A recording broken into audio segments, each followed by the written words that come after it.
Doga diaries 1 के 60 आक्रोश।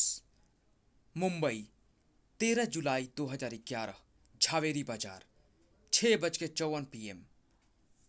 एक और दिन आतंकवाद के इतिहास में नृशंसता और अमानवीयता के स्याह पन्नों पर मासूमों के बहते लहू से अमिट इबादत लिख गया। बूम। तीन तीन बम धमाकों से आज फिर दहल उठी है मुंबई। ऑफिशियल आंकड़ा 21 मरे, 100 से ऊपर घायल। मुंबई 13 जुलाई 2011 ओपेरा हाउस 6:55 PM। वास्तविक आंकड़ा इससे कहीं ज़्यादा है, क्योंकि इस ब्लास्ट के साथ मौत हुई है मुंबई वासियों की विश्वास की। विश्वास पुलिस पर, विश्वास सुरक्षा प्रणाली पर और विश्वास भगवान पर। मुंबई 13 जुलाई 2011 कबूतर खाना बस स्टैंड दादर 7:05 PM। हर रात की सुबह आती है, मुंबई अपने दर्द को भुलाकर फिर रफ्तार पकड़ रही है। जिंदगी रुकती नहीं। जैसे खोखले और वाहियात शब्द मासूमों के रुदन और चित्कारों में आज अपना वजूद खो चुके हैं। वजूद सिर्फ जुनून का है, अपने घाव से बहते लहू से ज़्यादा दूसरों के जख्म की टीस महसूस कर पाने का जुनून। आज कोई कानून का रखवाला नहीं है, आज कोई मुंबई का बाप नहीं है। आज सब सिर्फ और सिर्फ आतंकवाद के दंश से घायल मुंबई वासी हैं, जो अपने घर को राख और धुएं के गुबार में अपने सपनों और अपनों को मौत की सिसकियों में खोता देख आंदोलित हैं, आक्रोशित हैं। जल्दी कर पांडुरंग, तेजी से हाथ चला पाटेकर, एक भी मासूम की सांसें की डोर इस मलबे में दबी न रह जाए। मात्रे, दयानंद, डोगा के साथ मिलकर इस काटर को उठाओ। नहीं, समय और आदमी व्यर्थ मत करो। ब्लास्ट ना रोक पाने का जो बोझ डोगा की आत्मा पर है, उससे ज्यादा भारी नहीं है ये काटर। कुछ घंटों पश्चात डोगा एसीपी रत्नाकर घायलों को अस्पताल पहुंचाने का काम पूरा हो गया तो डोगा को गिरफ्तार करने चले आए हो। माँ के पेट से इंसान बनकर पैदा हुआ था डोगा, पुलिस वाला नहीं। डोगा कानून का दुश्मन है, पर अभी मुझे इंसानियत का दुश्मन चाहिए। यह बम ब्लास्ट केस की फाइल है डोगा। इसमें उन सभी सस्पेक्ट्स के नाम दर्ज हैं जिनके तार इस ब्लास्ट के दोषियों से जुड़े हो सकते हैं। ये तुम मुझे क्यों दे रहे हो? क्योंकि पुलिस आतंकवादियों की धरपकड़ की मुहिम शुरू कर रही है, लेकिन देश की जेल में एक और हरामजादा कसाब नहीं चाहिए मुझे। अब मैं चाहता हूं फैसला ऑन द स्पॉट। पुलिस से पहले डोगा पहुंचना चाहिए उन दरिंदों तक। पहुंचेगा एसीपी, डोगा ही पहुंचेगा और उन हराम के जनों को ऐसी जगह पहुंचाएगा जिसे देखकर पूरी आतंकवादी कौम पैदा होने से ही तौबा बोल जाएगी। तुम लोग मेरे पीछे क्यों आ रहे हो? मुंबई का बाप है ना तू? मुंबई का ये हाल करने वालों को मारने जा रहा है ना? हम भी आएंगे तेरे साथ। मुंबई का ये हाल करने वाले हम सबके दोषी हैं। हर एक मुंबई वासी के गुनहगार हैं। सजा देने का हक हम सबको है। मरने वालों को श्रद्धांजलि देने के लिए बहुत उठाली मोमबत्तियां। इस बार मोमबत्तियां नहीं डोगा, मसाले उठेंगी। पागल मत बनो, तुम्हारे अपनों को तुम्हारी जरूरत है। लौट जाओ। डोगा वादा करता है कि मुंबई के दोषियों को नहीं बख्शेगा। किस अपने के पास जाऊं मैं डोगा? मेरी बीवी और 5 साल का बच्चा ब्लास्ट में मारे गए। डॉक्टर कहते हैं बॉडी पोस्टमार्टम के बाद मिलेगी। नेता कहते हैं 5 लाख का मुआवजा देंगे डेड बॉडी देखकर। अरे, मेरे मरे हुए बीवी बच्चे उस मुआवजे से लौट आएंगे क्या? अब मुंबई वासी इंसाफ के लिए किसी के आगे हाथ नहीं फैलाएगा। अब मुंबई वासी खुद अपने लिए हाथ उठाएगा। हम इन्हें देश चलाने के लिए चुनते हैं और ये हम लोगों के चिताओं पर भी अपनी राजनीति की रोटियां सेकने से बाज नहीं आते डोगा। अब घड़ियाली आंसू और झूठी सांत्वना के बोल नहीं चाहिए। अब इंसाफ चाहिए डोगा, अब हमें इंसाफ चाहिए। डोगा, मैं पेपर मास्क बेचता हूँ और जानते हो मुंबई में सबसे ज़्यादा मास्क किसके बिकते हैं? तुम्हारे। पता है क्यों? क्योंकि मुंबई का हर मजलूम अपने अंदर एक डोगा को देखता है। क्योंकि डोगा मुंबई की आम जनता का वो आक्रोश है जिसे वो अपने सीने में दबाए रहने पर मजबूर होते हैं।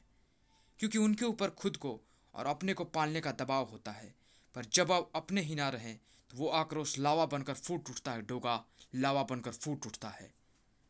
हाँ डोगा, हमने अपनों को खोया है। वो आतंकवादी तुम्हारे और हमारे सबके गुनहगार हैं। उनको सजा देने का हक हमसे कोई नहीं छीन सकता डोगा, तुम भी नहीं। हाँ डोगा, हाँ। आज वो आक्रोश लावा बनकर फूट चुका है।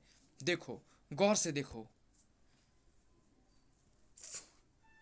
फटाफट जला के यहां से निकल बनने, कोई भी सबूत नहीं छूटना चाहिए। ले हबीब शाह, तेरा बनने तो निकल लिया फटाफट, अब तेरा क्या होगा? च्यों च्यों।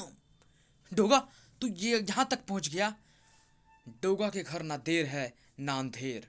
मुजरिम अपराध करे और डोगा ना पहुंचे, ऐसा मुंबई में नहीं होता। यहां होता है फैसला on the spot. Ammonium nitrate और बम बनाने का बाकी सामान तू ही लाया था ना मुंबई में, तो तुझे कैसे पता चला डोगा? कुत्ते की नाक है ना, सूंघ लेती है। तू कहाँ पैदा हुआ था हबीब? यही दादर में। यानी ये जगह तो तेरी माँ हुई ना? अपनी माँ को ही बेआबरू कर दिया तूने। जानता है देसी भाषा में ऐसे हरामजादे को क्या कहते हैं? ये बताएंगे तुझे। ये चौक मत सुअर के बच्चे, आज डोगा तेरे लिए दुनिया के हर बारूद से बड़ा हथियार लाया है। मुंबई कर। इस बार मुंबई वासियों के बर्दाश्त का अलावा फट पड़ा है हबीब। अब क्या करेंगे तेरे दोगले रहनुमा? एक डोगा नहीं संभल रहा था जिनसे, वो डोगा बनी मुंबई को कैसे संभालेंगे? मैं तो सिर्फ बम बनाने का सामान लाया था डोगा, बम मैंने नहीं लगाए थे। मुंबई में तीनों जगह बम किसने रखे थे? बताता हूँ बाप, सब बताता हूँ, रोक लो उन्हें। कुछ देर बाद, ये मुझे जिंदा जला देंगे, रोक ले इन्हें जालिम, रोक ले। नहीं, आज इन्हें नहीं रोकूंगा मैं, क्योंकि आज भी इन्हें रोका तो इनके अंदर का इंसान मर जाएगा, जो हमेशा इंसानियत से नहीं बनता। थोड़ा डोगानियत भी जरूरी है। जरूरत है सजग और चौकन्ना रहने की। प्रशासन हर जगह आतंकवाद रोकने नहीं पहुंच सकता। हम इस घटना की कड़े शब्दों में निंदा करते। अपनी निंदा अपने पास रख, सुबह करने के बाद उसी से धो लेना। कौन हो तुम लोग? हमें नहीं पहचानता कमीने? हम वो हैं जिन्होंने तुझे ये लाल बत्ती वाली गाड़ी, पार्लियामेंट का टिकट और हमारी लाशों पर राजनीति करने का अधिकार दिया है। इस देश की आम जनता है हम, और आज हम तुझसे वो सभी अधिकार वापस ले रहे हैं। रुको रुको, मैं कहता हूं रुक जाओ। सिक्योरिटी, रोको इन्हें। किस किस को रोके नेताजी? आज ये लोग किसी के रोके रुकने वाले नहीं। क्या भौंक रहा था तू? सजग रहें, चौकन्ने रहें। हाँ, तेरे जैसे जनता का खून पीकर उन्हें ही दांत दिखाने वाले भेड़ियों से वाकई सजग और चौकन्ना रहना चाहिए हमें। हर जगह पहुंचकर लोगों की सुरक्षा नहीं कर सकता तो फिर ये खद्दर पहनकर देश की सेवा की शपथ क्यों ली थी हरामजादे? उतार इस खद्दर को।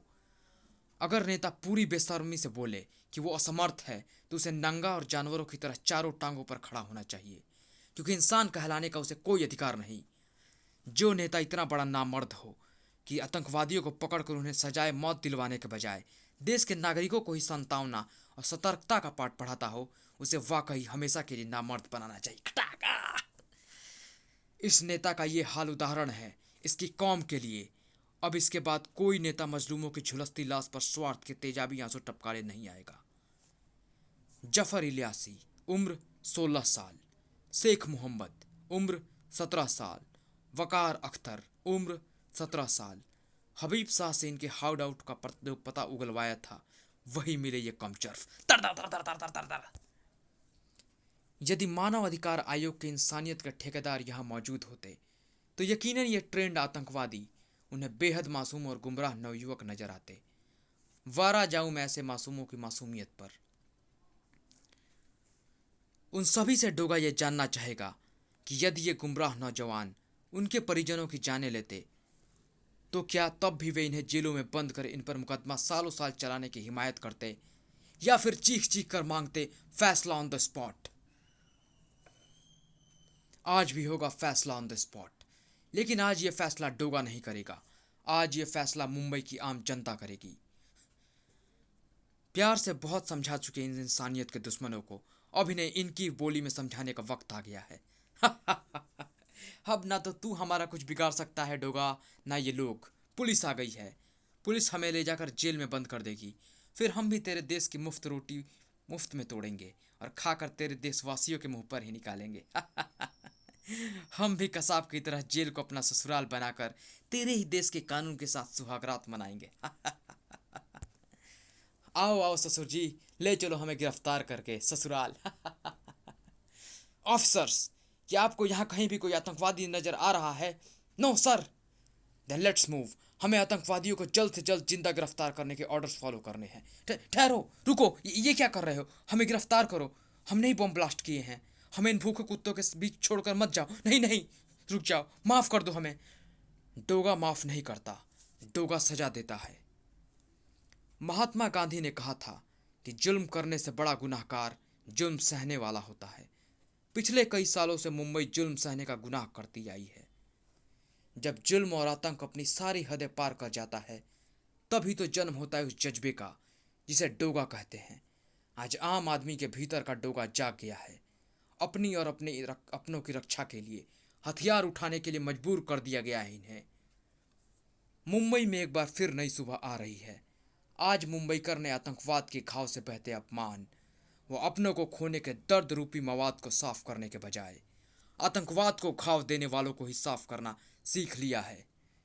आज वाकई मुंबई के लिए एक नई सुबह है, क्योंकि अपराध को खत्म करो, अपराधी को नहीं। कि किताबी धर्म नीति छोड़कर मुंबईकर ने डोगा नीति अपना ली है। अपराधी को खत्म करो, साला अपराध अपने आप खत्म हो जाएगा। Case closed.